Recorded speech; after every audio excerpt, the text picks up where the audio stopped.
नमस्कार, मैं हूं विनय सिंह। आपका बहुत बहुत स्वागत है। आगे बात करें पूरी चर्चा को कि 1932 कैसे आ गया और कहां से आ गया। एक बार जरा सुनिए कल्पना सोरेन जी को, उसके बाद बताएंगे 1932 की गणित का पूरा समीकरण क्या।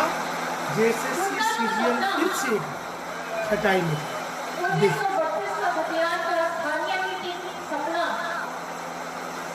पिछड़ों को आरक्षण आगे देने के लिए 14% से 47% करने का सपना जो उन्होंने आप लोगों के से वादा किया था।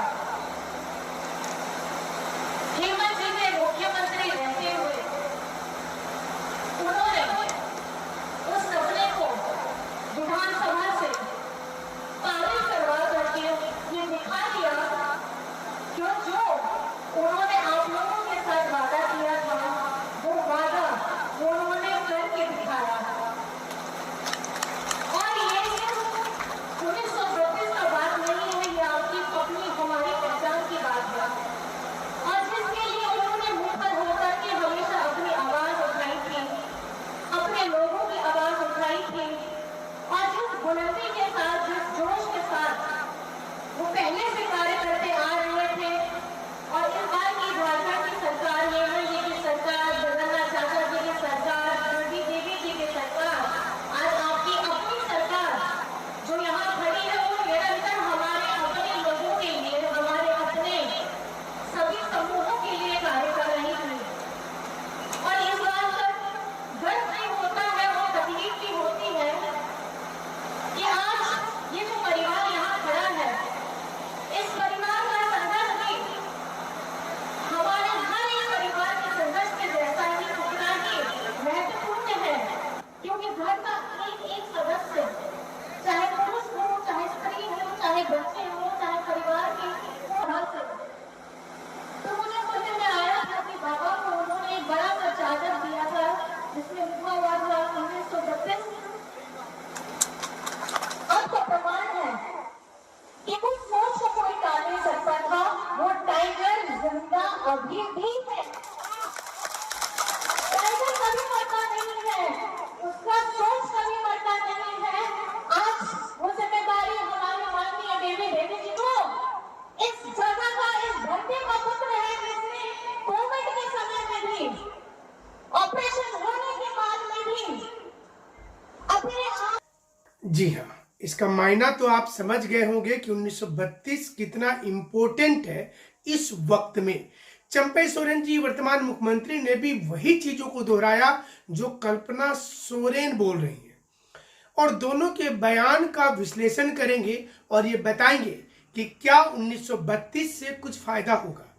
हालांकि कमेंट के सेक्शन में देखेंगे तो आपको लगेगा फायदा नहीं होगा, लेकिन राजनीतिक जानकार का कहना है कि 1932 को लाने से जेएमएम का कोर वोटर 26% उसके साथ जुड़ जाएगा, और जो मूलवासी हैं जिसमें आदिवासी को छोड़कर दूसरे लोग हैं, उसका भी एक बड़ा ग्रुप और तबका है जो 1932 की बात करता रहा है। जेएमएम अब यह दर्शाने की कोशिश कर रही है कि 1932 वो तो देना चाहते हैं, लेकिन इसे नहीं देने वाली कोई अगर है तो बीजेपी राज्यपाल के माध्यम से करवा रही है, बार बार बिल को वापस करवा रही है। जानकारी के मुताबिक लोकसभा चुनाव के रिजल्ट के बाद जब विधानसभा का चुनाव होने वाला होगा, उसके पहले एक बार फिर से 1932 का बिल विधानसभा से पास होगा और फिर से गवर्नर के पास जाएगा। ये महीना लगभग सितंबर के आसपास का होगा। सितंबर, अक्टूबर, नवंबर ये महत्वपूर्ण महीना होगा जिस वक्त में झारखंड में विधानसभा वाली चुनाव की सरगर्मी होगी। और जाहिर सी चीज है कि नवंबर दिसंबर में चुनाव के ठीक 3 महीने पहले ये कवायद शुरू हो जाएगी। यानी कि 1932 के आने के साथ ही पूरी की पूरी समीकरण को जेएमएम कांग्रेस बदलने की पूरी तैयारी कर ली है। और जाहिर सी चीज है, मतदाता का क्या है, मुद्दे भटक जाएंगे अंत समय में। हमारे साथ आप जुड़े रहिएगा। देखते हैं 1932 आपके ऊपर कितना हावी हो पाता है, या फिर आप 1932 को नकार कर सरकार के ऊपर हावी हो जाते हैं। महतो वोट भी इस समय बड़ा इंपॉर्टेंट है। अगर जयराम महतो जी की पार्टी को महतो का कुछ प्रतिशत वोट का स्विंग मिलता है तो आजसू कमजोर होगी और इसका सीधा फायदा जेएमएम कांग्रेस को भी मिलेगा। राजनीति है, कौन गोटी कहां जाकर सेट हो रहा है, कौन सी हथियार कहां सेट होगा, बोलना मुश्किल हो जाता है। जो कुछ दिखता है सामने वो होता नहीं और जो नहीं दिखता वो आप समझ भी नहीं पाते। बहुत बहुत शुक्रिया, बहुत बहुत धन्यवाद।